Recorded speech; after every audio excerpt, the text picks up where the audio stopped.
My greeting is always shalom, but today I'm going to say please hello. I'm David Benkof of Broadway Maven, and I'm thrilled to welcome you to today's session on writing with Sondheim.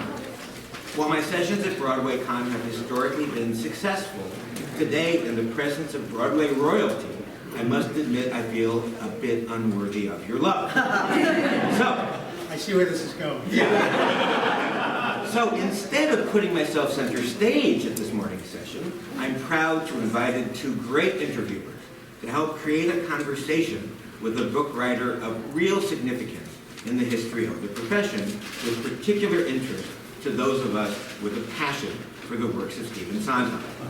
It might not be the best thing that ever has happened at BroadwayCon, but we're going to do our best. Let me introduce our distinguished panelists. Sondheim expert Gail Leondar-Wright has an encyclopedic knowledge of the master's career from Saturday Night to Here We Are. Her classes, both on her own and through the Broadway Maven, are erudite, witty, and engaging, and more than a little playful. Following a distinguished career in public relations, she has made identifying what makes Sondheim great her life's passion. Her favorite musical is Sunday in the Park with George. Master educator and Juilliard professor Edward Barnes has composed and or produced over 50 works for the stage, concert hall, radio, and recording. He is the winner of several important fellowships and the Stephen Sondheim Award for the creation of innovative musical theater.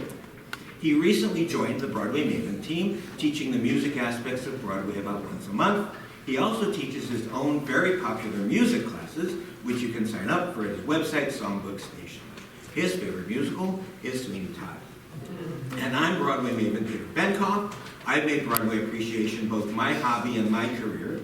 I aim to help my students and readers think more deeply about musical theater. There are surveys on your chairs to help me decide what to offer next year. I know a lot of significant people, or at least I have their email addresses, so I'm able to invite Tony winners and things like that. And if you let me know who you want to hear from, that will help. So there's also on the surveys, there's a place to put your email address for a free subscription to my Substack marquee, and you also have a postcard with a QR code for a free month of the Broadway Maven, which will include classes by both of these talented individuals. I am thrilled to be at BroadwayCon for my third year, and my favorite musical is Into the Woods. And John Weidman is one of the most distinctive and accomplished book writers in musical theater history. His collaborations with Stephen Sondheim span decades and have produced some of the most intellectually rich and structurally daring musicals in the canon. Unlike traditional musical theater book writers who often focus on linear storytelling, Weidman gravitates toward complex, idea-driven narratives that challenge audiences both intellectually and emotionally. Mr. Weidman works with Sondheim, Pacific Overtures, Assassins, we're in the booth room, and Roach are united by their deep engagement with history, politics, and the nature of the American experience. Since these great works are less well known than Sweeney Todd or Company, I'm going to briefly share their content and significance to put today's conversation in context. Mr. Weidman's background in history, he studied East Asian history at Harvard, is evident in Pacific Overtures from 1976, a bold and unconventional look at the westernization of Japan. Rather than framing the story from a Western perspective, Mr. Weidman created a book that tells the story largely through Japanese eyes, employing traditional kabuki theater elements to create a uniquely stylized piece. The result is a musical that is simultaneously educational, theatrical, and deeply moving, making audiences rethink cultural imperialism and modernization. With Assassins from 1990, revised in 2004, Mr. Weidman took an even more provocative subject, the lives and motivations of those who have attempted, sometimes successfully, to kill American presidents. The show is structured as a kind of surreal carnival where assassins from different eras interact across time, united by a shared sense of disillusionment and grievance. Mr. Weidman's book is unflinching in its exploration of the American dream's dark underbelly, showing how the promise of success and happiness can curdle into resentment and violence. The script is razor sharp, often disturbingly funny, and always thought-provoking. And Roadshow from 2008 is probably the least widely known of the trio, but it remains a fascinating study in ambition and self-deception. Following the Meisner brothers, one a dreamer, the other a con man, through their attempts to make it big in America, Mr. Weidman's book delves into the themes of reinvention and failure. It's a deeply American story, and while it never reached the widespread popularity of Sondheim's biggest hits, it offers a poignant reflection on the cost of chasing success. And now I pass the baton to Gail and Edward, who will kick off the questioning. If you have questions yourself, please put them on the back of the surveys, and members of the Broadway Maven team who are, if you want to raise your hand, there's Mateo, and there's Tatiana. Members of the team will collect them. Now, my policy is neither to call on people at random, nor to select and read people's questions, but rather to pick the best questions and call on the questioners to read them out loud. So be sure to put your name with your question. Gail and Edward. Great, David. Thank you. What a nice overview of John's career, and so succinct. That was great. We should welcome our... We should.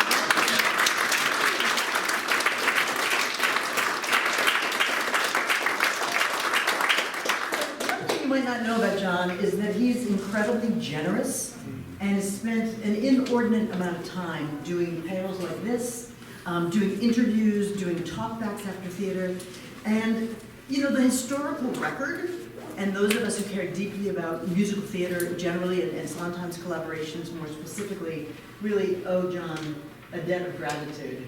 It is true. It is true. Google the man. So, you know, though this is a hard challenge because he's done so much insightful public speaking, Edward and I are hoping that what we're doing today will add a bit to that historical record. So, Edward. Yes, thank you. And just before I start, I want to say real quickly, because none of us named a Sondheim show that John wrote. I have to tell you, I bet you were all It's terrible. I have to tell you a quick story. When I was a student at Juilliard, and this is in the late 70s, I was invited into a composer's class run by the opera program at Juilliard. And the guy in the very first session said, "What are the best contemporary operas that you've seen right now?" And somebody shot their hand up and they said, "Pacific Overtures." And I thought, oh no, that's a Broadway show. And the opera director said, yes. And I went and saw it and bought the score and have learned from that piece ever since. So I thank you for that. It's really Good story. So what we thought we would do is we're going to start with some basic questions about how you got to collaborate with Steve, and then we're going to move into things that Gail and I are really interested in, like the process of how you actually worked with him, and then we'll talk about the legacy of the shows today, from your perspective and feelings about that, and then I guess we'll go to see what the audience is thinking about, and we'll take it from there. So I'm going to turn next back over to Gail. Sure. And this is just so that we're all in the story together. We're all going to enter the story together. I wanted to ask John about how much you knew about Sondheim's work before you met, and kind of how you began to work with him, so that we all get the back. Okay. I mean, I grew up in Southern Connecticut. My parents would occasionally bring me into town to see a show or to go to the Museum of Natural History. I saw Music Man, I saw Peter Pan, everybody my age did. But we moved into New York in 1959 when I was 13, and I started to take myself to the theater, and I was particularly struck by the shows that Prince and Sondheim were collaborating on at that time.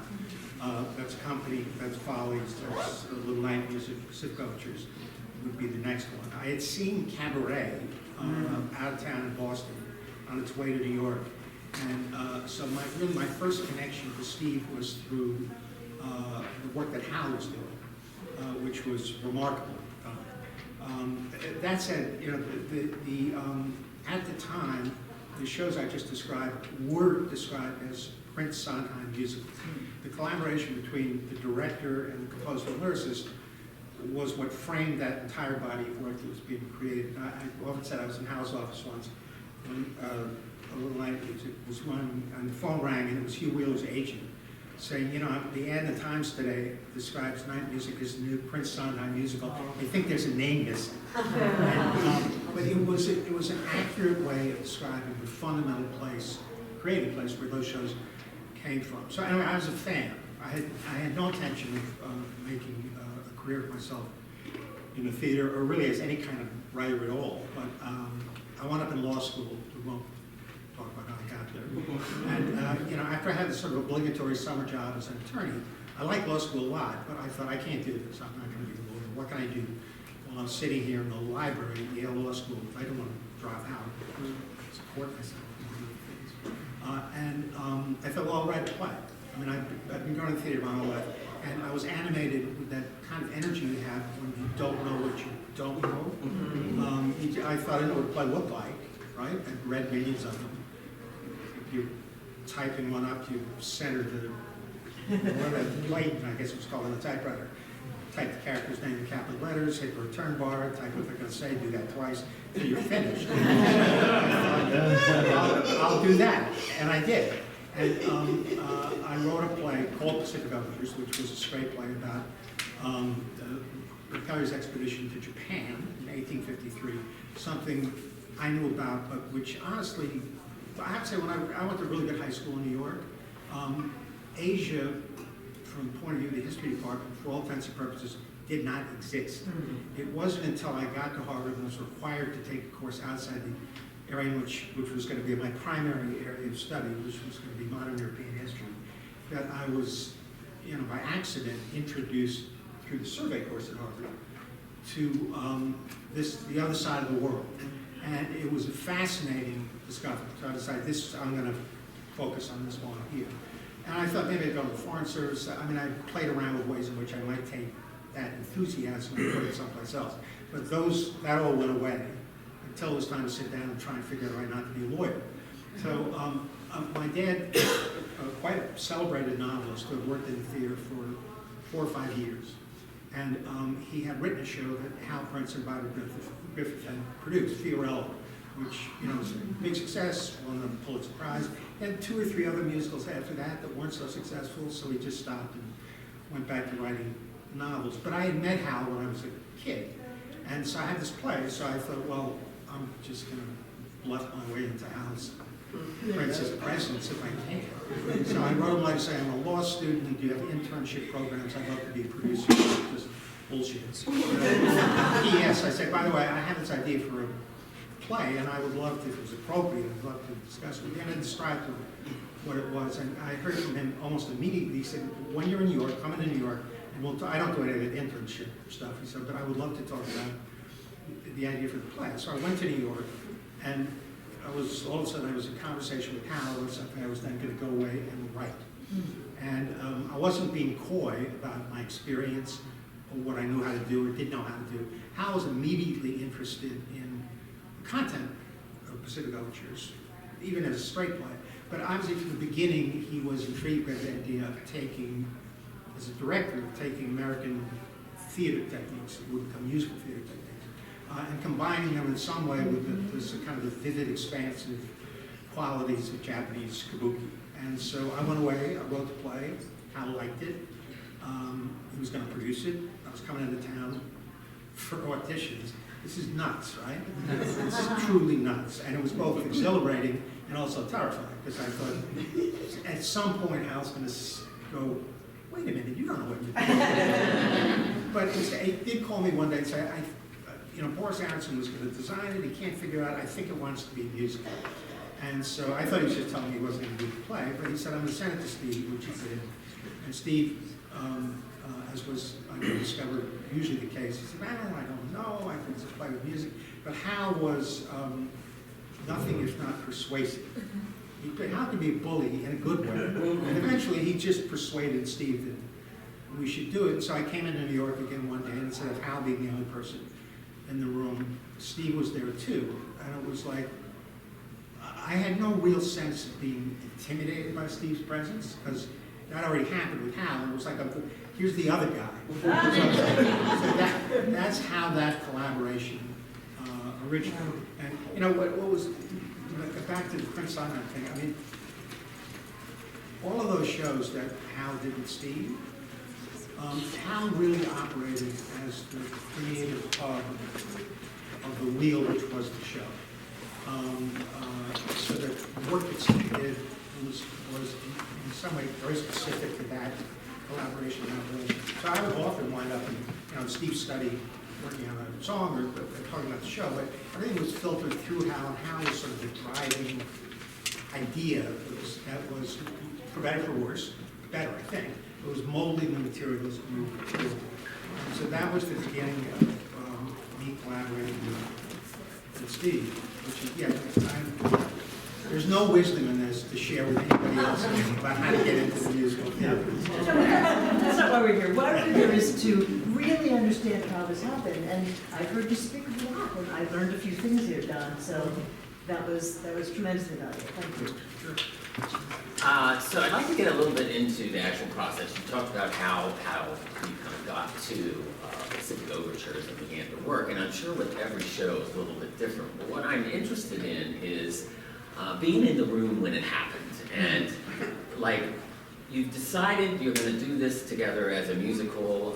You're meeting in his townhouse, I assume, and you've got to begin some kind of writing process on a project. Do you start by drafting some things ahead? Does he have ideas? Where does that actual writing? I mean, I'll describe the most successful collaboration I had with Steve, and I think about a question on that show was Assassins. It was the purest example of how that work, I think, should get done if it's going to be done successfully. I had, Steve and I had become and remained really good friends after Pacific Overtures, but I had worked in a variety of different things. I'd written with a pal of mine a new book for Anything Goes that opened a theater. We had it at home, and that was a lot of fun. And I thought, the next thing I should do to write a next musical. And I had an idea for a show I wanted to write, which was a musical about the Paris Peace Conference of 1918. Surefire commercial. So I called Steve and I said, I had this idea, I want to call the Toasters. I said, yeah, great. So we met, and we talked it back and forth a little bit. Not like, it sounds like a movie. We should talk a little about it. Sure. Oh, I'm sorry.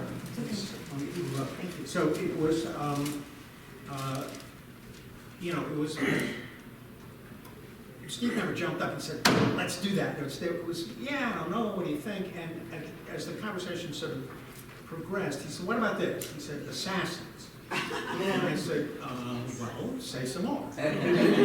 He described to me a piece that he had read when he was the judge, one of the judges of a musical theater competition. I can't remember who was running it. And the guy named Charlie Gilbert had submitted a musical that Steve said was interesting, not hugely interesting, but it was the story of a kind of shadowy conspiracy with a Vietnam vet at the center of it, to a conspiracy to kill the president. But the piece had been decorated with kind of flashbulb appearances by assassins from American history. And he had become intrigued by these characters. This had happened years before. And I said, oh. And I said, well, what was it about? He said, well, they, just by definition, because of the way their lives ended, there's a theatricality to each of them that's interesting to talk about. And so we did that. And, this is to really the issue of process. Steve and I met, I guess, once. We had no preconceptions, or forget preconceptions, we had no conception at that point of what interested us really about the material and why we wanted to explore it. And we would meet once a week and just talk. And, as we talked about a variety of reasons why maybe we were interested in these people. Was there something about looking at them as a group that would be interesting? And one of the things that, we discovered as we talked was that essentially even academics had almost never looked at people who attacked the president as a group. They really were considered sort of idiosyncratic loners existing on margins of society, you know, deranged to one degree or another, but really had nothing in common with each other or with the rest of us. And, you know, we were meeting at the end of 8 years of Ronald Reagan and 4 years of George H.W. Bush, when the sort of strident insistence on American exceptionalism, here we go again, but, you know, in those days was really in the air and in the newspapers all the time. And that was sort of radio shtick. And clearly, you know, we did not live in a country in which any kid could grow up president. You just do the math, it's not going to work, but there were a whole lot of other reasons why. But the more we talked about it, the more I realized that for me personally, one of the things I never worked out, or tried to work out, was why Jack Kennedy, why JFK was assassinated. You know, I was a kid at the time, and it was it was a real experience of loss for me. Nobody in my family had died, and you sort of had to be there to understand that kind of what's become that sort of cheesy Camelot thing about Kennedy. But if you were 15 years old, it was real, and that murder was shocking. Is an understatement. I went, two friends and I went down to Washington and stood on the sidewalk. If you look for a page, might find the whole thing. And then, you know, living with the various attempts to explain it, first by the Warren Commission, then by various conspiracy theories, you know, involving the Cubans, involving the CIA, Lyndon Johnson, and all of which actually, on some level, to the extent that I even thought about it, seemed to me like a waste of time. It's like, you know, if the country went to a therapist to find out who killed John F. Kennedy, at some point the therapist would say, stop worrying about the details of who was here and who was there, try and think about this more globally. Why do these events, because the Kennedy assassination kicked off a series of attacks on the president that took place as frequently as we had held presidential elections. I mean, it was one every 5 years. And so Steve and I took a really deep dive into what we thought that might be about. Each assassin had articulated a very specific grievance, which they were trying to address with this murderous outburst. But was there a common grievance which would speak to an audience in 1990, which is when we were writing the piece? And we thought there was. And we thought it did have to do with the promise that the country made to people, which could not be fulfilled, or could only be fulfilled, or would be left unfulfilled in the vast majority of cases. And I asked a friend of mine who saw the theater of playwrights we were running, and I said, I didn't know how the audience was taking the show on board. I said, what did the show mean to you? He said, if you tell people they can be anything they want, some of the crazy ones are going to shoot first. And I said, that's reductive in a way that I wouldn't have fixed on, but I said, good, yeah. And so, I mean, Steve and I talked until we had arrived at absolute shared sense of what the show was going to be about. It was not an adaptation, so there was no pre-existing narrative structure to hang on to. We made up our own structure for the piece, which what I just described seemed to require, and I do think it's the right structure, and I think it's the reason why the show works. But before we ever wrote anything, we had sort of become, pretentious thing to say, but we had become sort of one author. And then Steve sat down to write the opening number. Steve wrote very slowly, but this page is not a bad thing. And I really went away and wrote all the other scenes, which we had already talked about in terms of, because they were going to be discrete scenes, because we were not going to tell a familiar story. And so we knew what each of those pieces was going to be, and we really had a very good sense of which ones were going to be numbers and which ones were going to remain scenes. Yeah. And we knew we were going to wind up in Texas at the end of the piece. And so I wrote a first draft of everything, I think really up to the Texas School Book Depository. Well, Steve wrote the opening number, and then I sent him what I had written, and listened to what he had written, and then, you know, we discussed all that, and then moved forward from there. But I have to say, when I say move forward, we didn't do a lot of backing and filling and correcting. It's like, oh, now this was a mistake.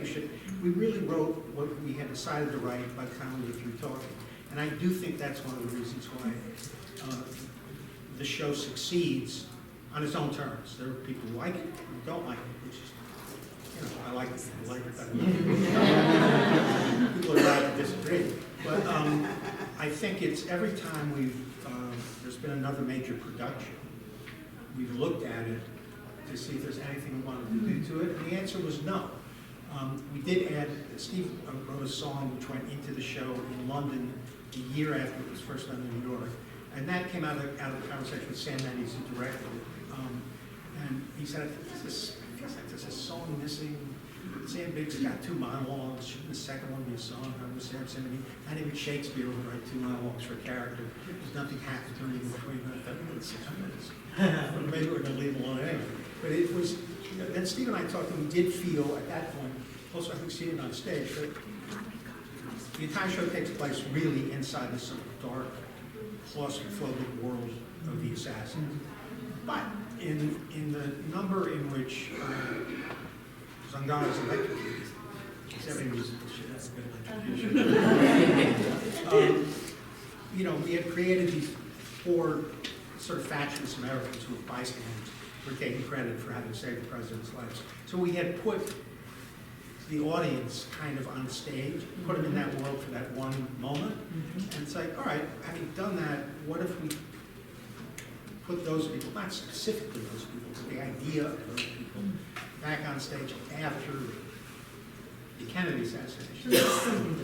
Yes, and so the song's called Something Just Broke. And it was a chance, it moves all over history. It goes from, it's a collage of responses to McKinley's assassination, Kennedy's assassination, Lincoln's assassination. And it gave the audience, I think, an opportunity to enter the show in a useful way at that point. If people had trouble with the show to begin with because of what it was about and the way we were presenting it, it wasn't going to matter an hour and 40 minutes in the evening for them to go, oh, it's okay, I feel better now. They know I'm upset.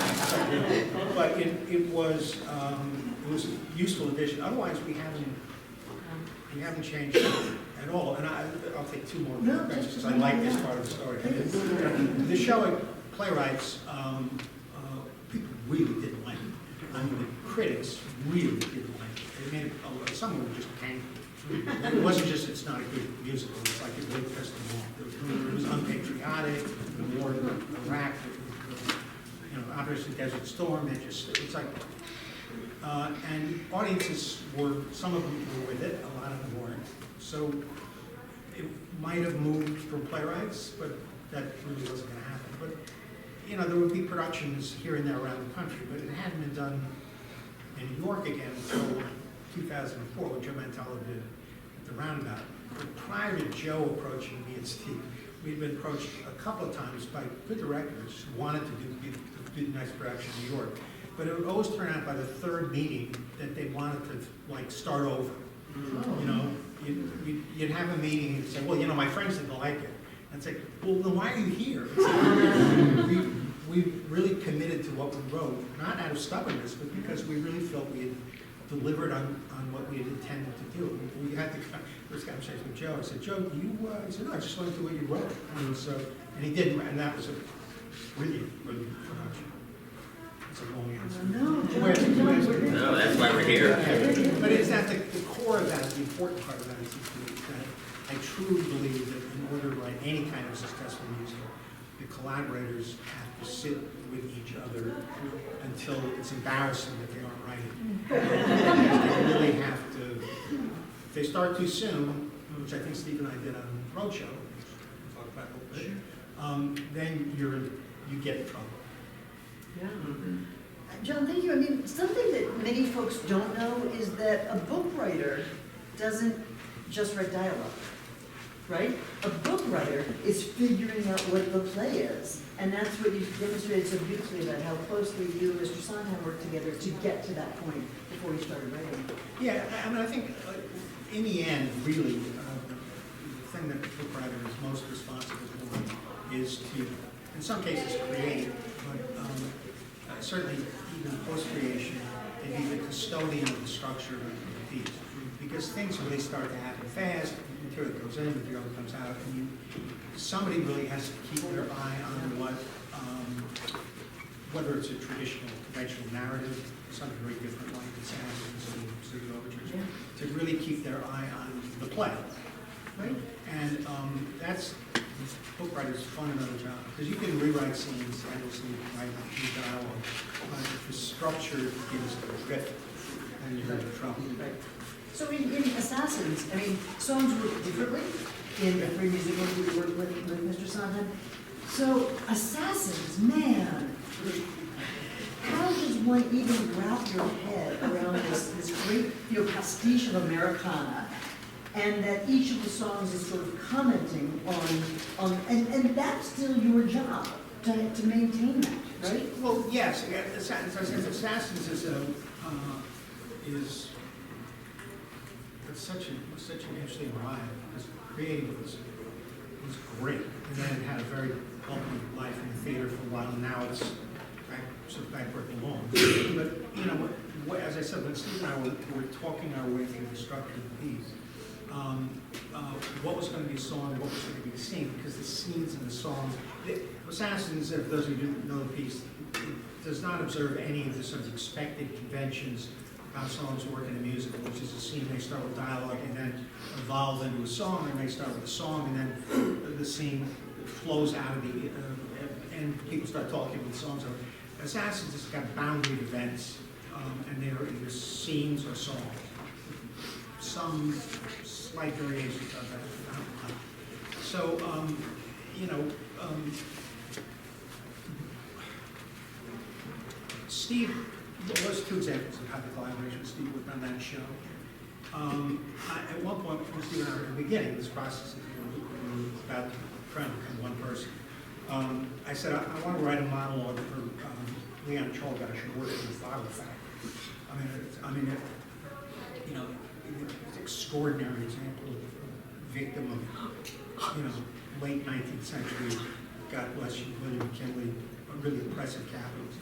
And, I wanted to write a monologue which he's holding a gun, in which he describes it as, it's a gun, but, you know, this is a product, it could be a shoe, it could be anything else that comes out of one of these factories in which people like him are being brutalized by the people on the method, process of production. And so that was great. So, and Steve said, well, yeah, he said, I think that's a song. I said, I think so too. He said, don't bother to write the monologue, just send me your notes. I help edit your notes. And then he called me up and said, you know, I think I want to add other people to the song.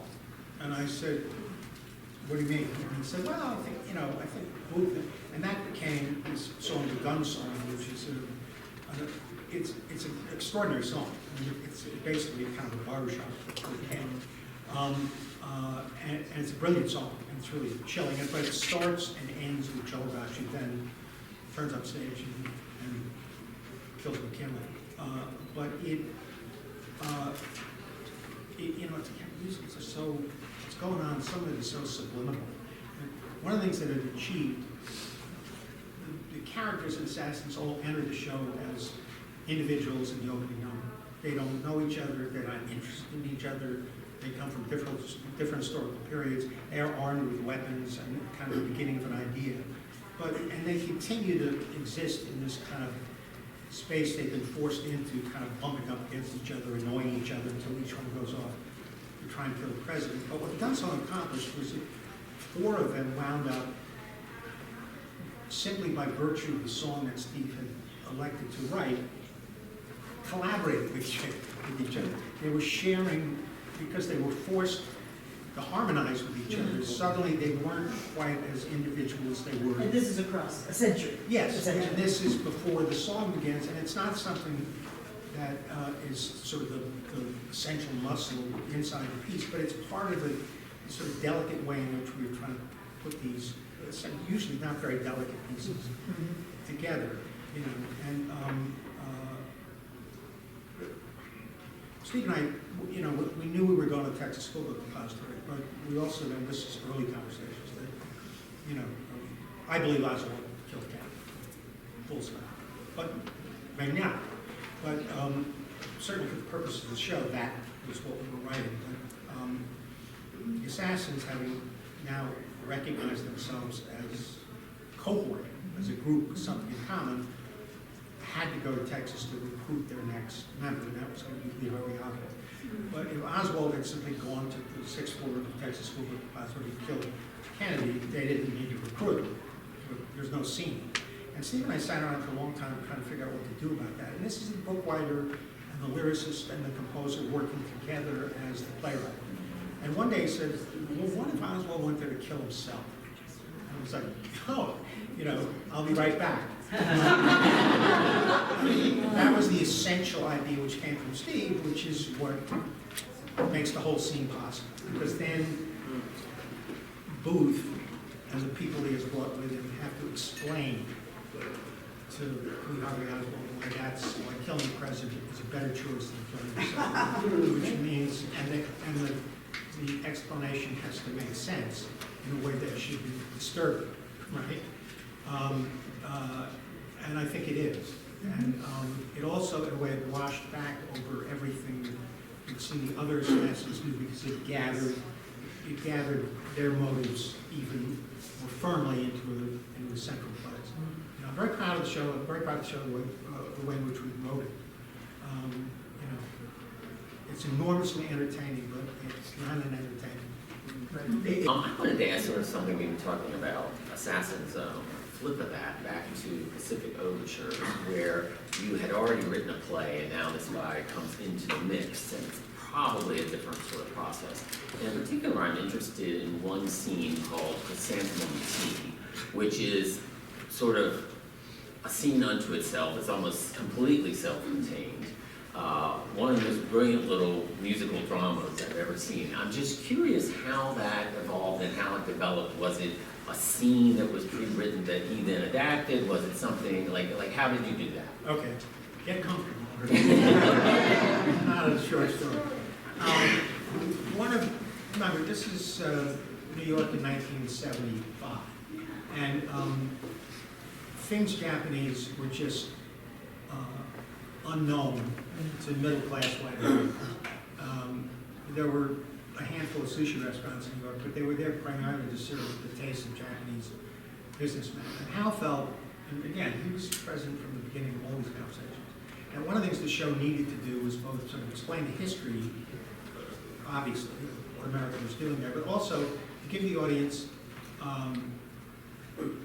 some richer experience of our idea of what Japan should feel like to an audience at the Winter Garden Theater in 1976.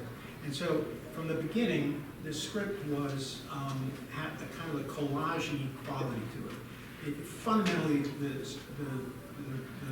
show is the story of two men, Manjiro and Kayama, who have very different experiences of the arrival of the American ships, which has a very different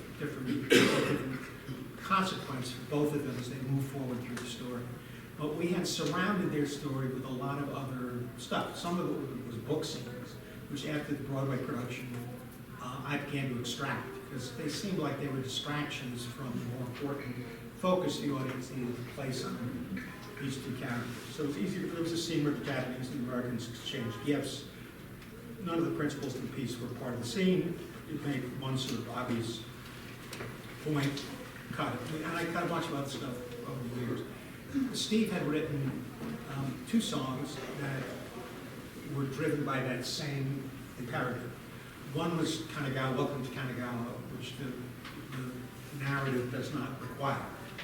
But it's sort of a pause to look at a piece of something that, filtered through Steve's eyes actually happened, which is women came down, professional women came down to the shoreline to try and attract the attention of the American sailors. But Chrysanthemum Tea was a complete invention. Perry's instructions were to drop off a letter for the emperor. The Americans had no real knowledge that the emperor was not running Japan, that the shogun was. And then said, we'll be back in a year. And, instead of saying sign the letter now, allowing us to open up reports to trade and commerce with the United States, allowing us to put a consul there, an ambassador there. They said, we'll give you a year, we'll come back and you can sign it then. So while the Americans were away during that period, the shogun died. Which didn't matter in terms of the power politics of what was going on. It was certainly, from the American point of view, was irrelevant. They didn't care who was concerned with her. And Japan was already sort of teetering on the brink of a major political shift, which was then accelerated by the arrival of the Americans. So anyway, one of the other imperatives at the time, in 1976, was as exotic and peculiar as we knew the show was going to be for American audiences. You might have seen Hello Dolly at a matinee that afternoon, and come in to see Pacific Overtures that night.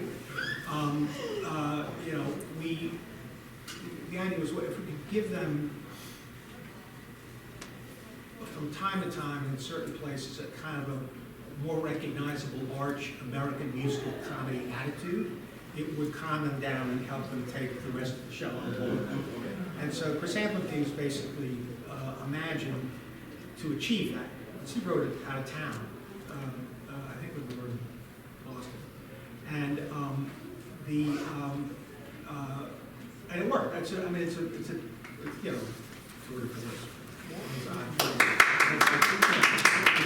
Steve being written. On the other hand, even at the time, Steve says basically this is a song in which a Jewish mother tries to figure out what to do with her idiot son. Clearly the Chocolate's mother didn't poison the child. That's all made up. But more, to me, in the end, more problematic was the fact that it's a really long song. I looked it up yesterday because I was curious, and in the original Broadway production, it's over 7 minutes long, far and away the longest song in the show. And it was the show described at the roundabout, it was 9 minutes long.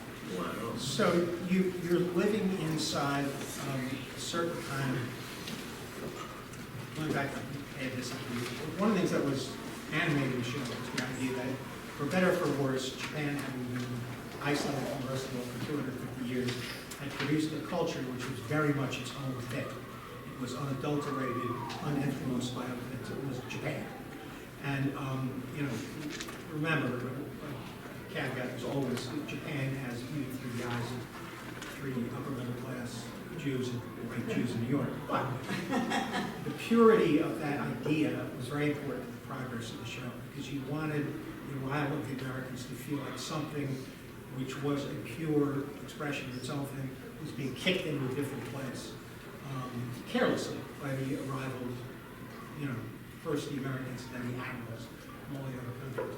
And as the show was done over the course of a number of years, I really began to feel as if Chrysanthemum was problematic, because once you left the tone that preceded it behind for 9 minutes to go to a Jewish musical comedy number, it was very hard to move back to where you had been previously.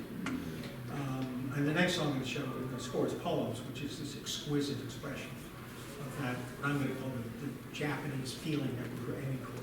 So when John Doyle, for whom bless his oldest one, did the show down at Classic Stage, I guess it was 6 or 7 years ago, he met with us and he said, I'd like to take a look at a way to do the show without an intermission.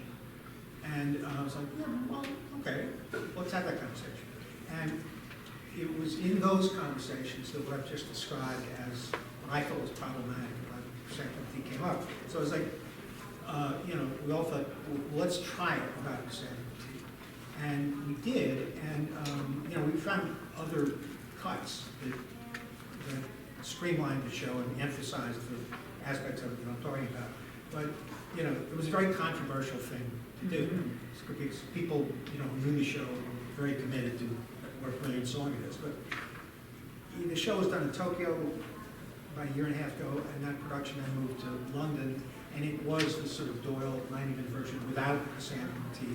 And I actually think, for all the reasons I described, the audience's overall experience of the piece is enhanced when that song is not there. It's been recorded many times. I'll go home and listen to it, but as brilliant as it is, I felt it did damage.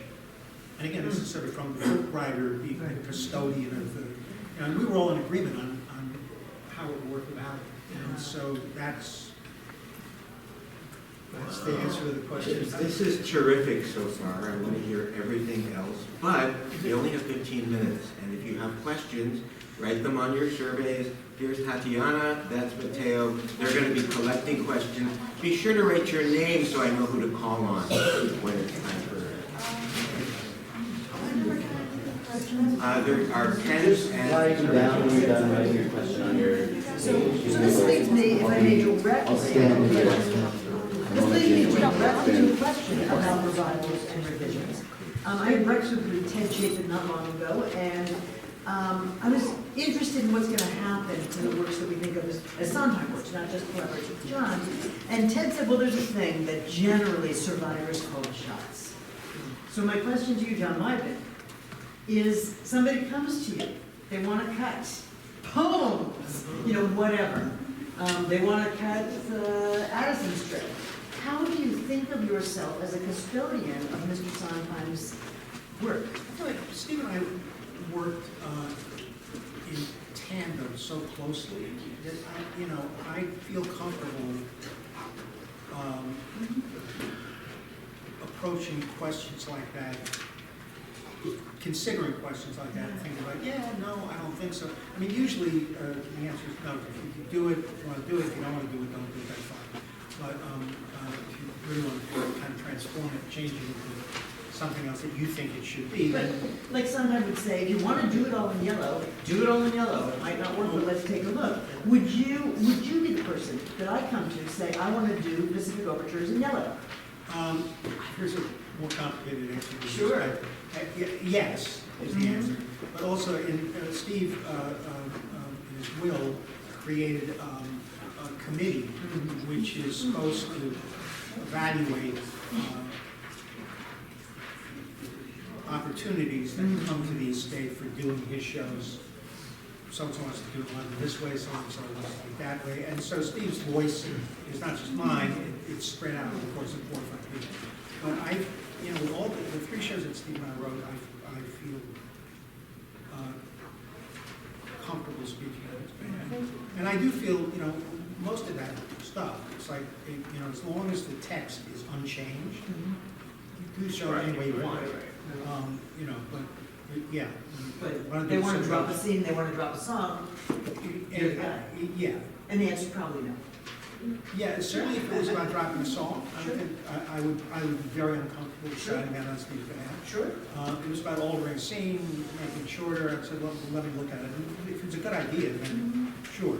If it's an idea that is agreed to in order to get a production, that's not a good way. That's not the That's reason. not a good way to do it. Yep. So let's get some other voices.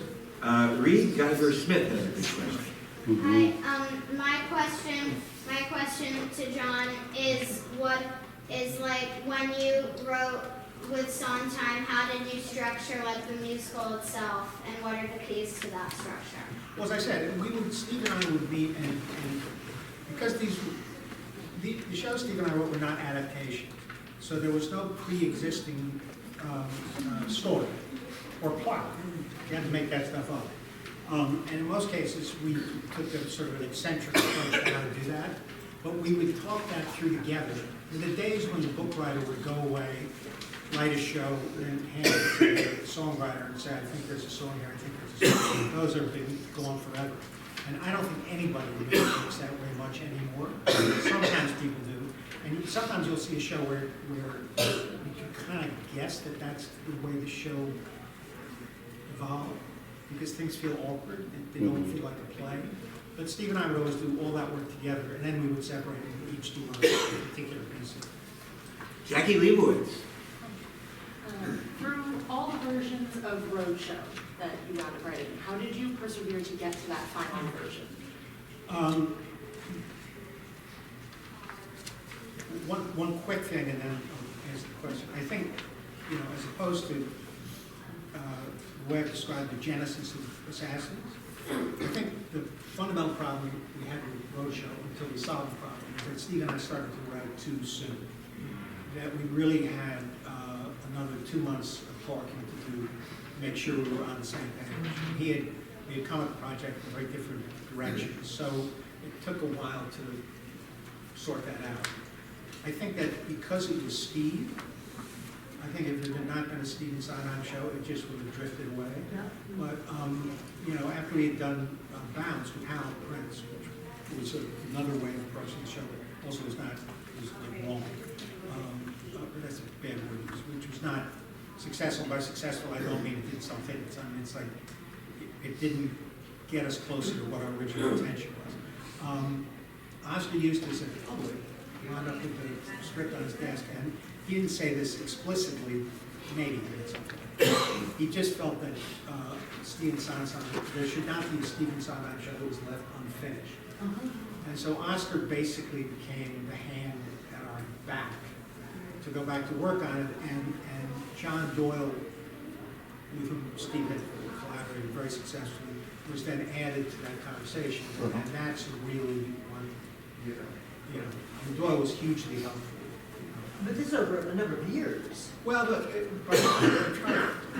time that passed between Oscar deciding, guys, come in and talk, we should finish the show, and it's appearing at the public, I have to go back and look, but it was maybe a couple of years. It probably had as much to do with their scheduling as it had to do with the amount of writing.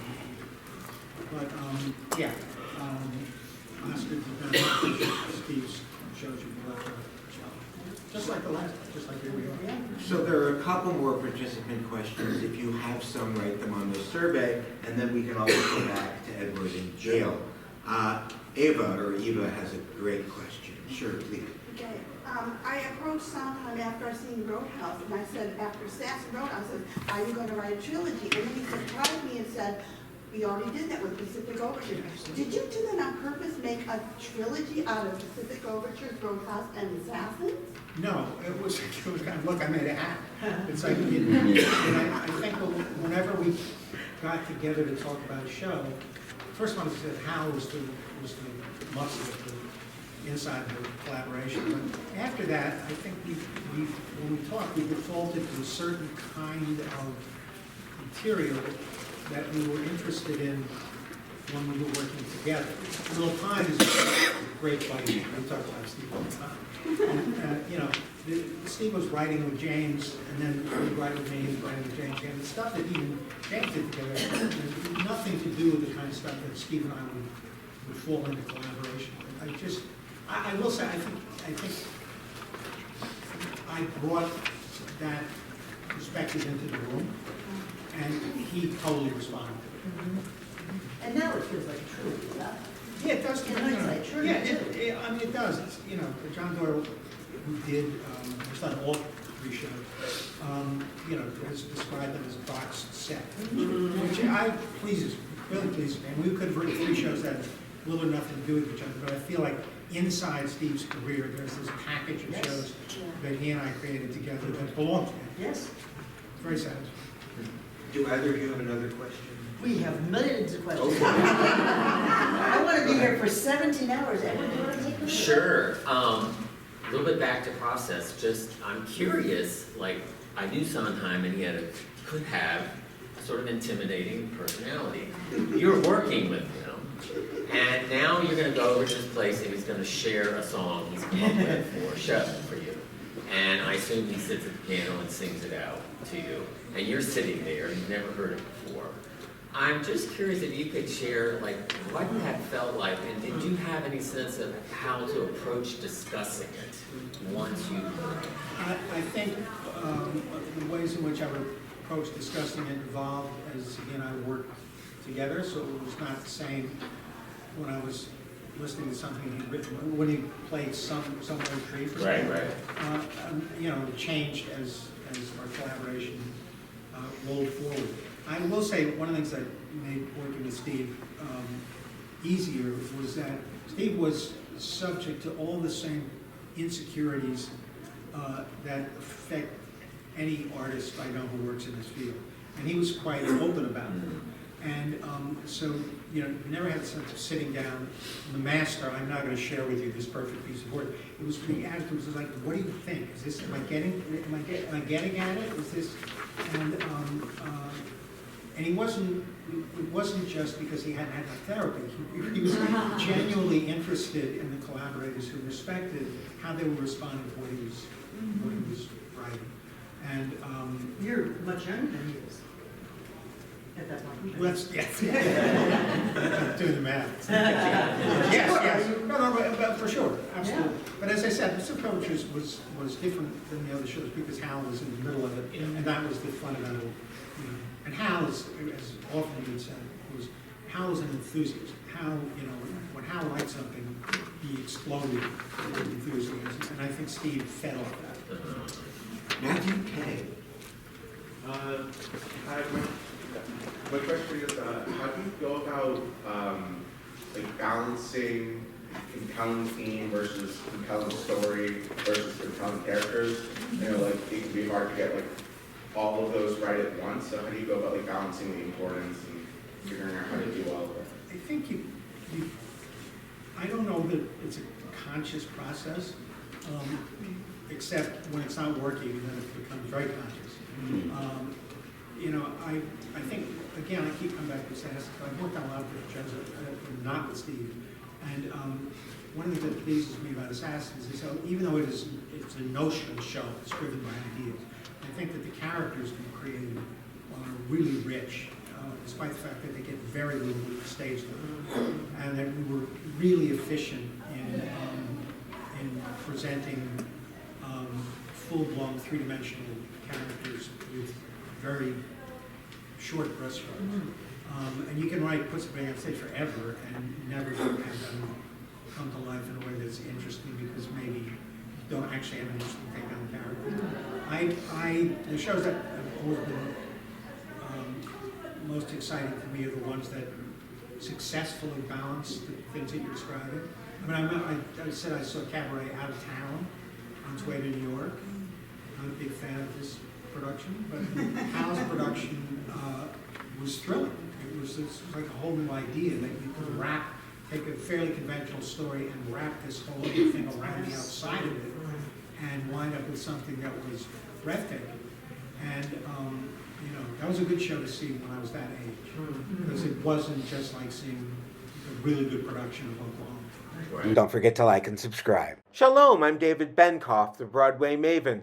The Broadway Maven is a vibrant educational community. Every month, members may attend 5 to 15 classes and other expert-led Broadway experiences, all for just $18. There's a membership link in the description. And here's a Stephen Sondheim playlist.